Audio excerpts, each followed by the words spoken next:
Okay, I realize I'm a little late to the game on covering what's going on between Twitter and NPR. Last week, the New York Times reported that NPR suspended Twitter use after it got labeled government funded.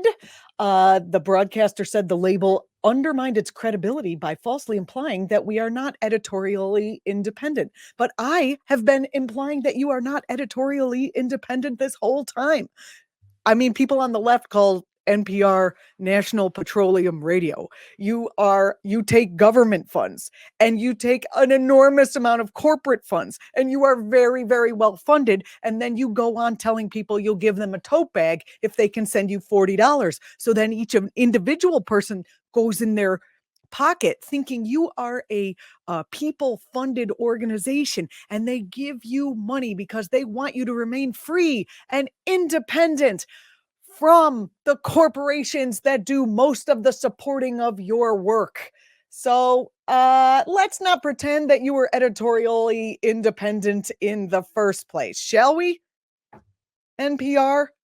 Not that I'm defending Twitter for dropping you or labeling you, but Twitter should have labeled you government funded and corporate funded. But Twitter's not going to do that because now they're a corporation and they want you to have a blue check mark by your name.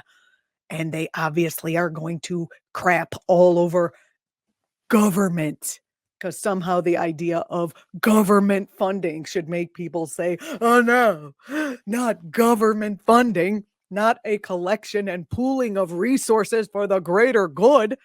I'd be fine for government funded media as long as they were allowed to be independent. But these are government funded and corporate funded and then you funded media.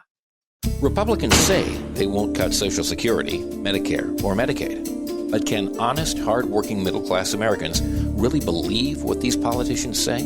Republicans said they wouldn't overturn Roe v. Wade. Here's what Supreme Court Justices Gorsuch, Kavanaugh, and Coney Barrett said during their Senate confirmation hearings. Roe v. Wade, it is a precedent of the United States Supreme Court. A good judge will consider it as precedent of the United States Supreme Court. Roe v. Wade. It's settled as a precedent of the Supreme Court. Roe is not a super precedent, but that doesn't mean that Roe should be overruled. Well, we saw how that turned out. They played us for fools. Tell your elected officials to keep their hands off of our Social Security and health care benefits. Fool me once.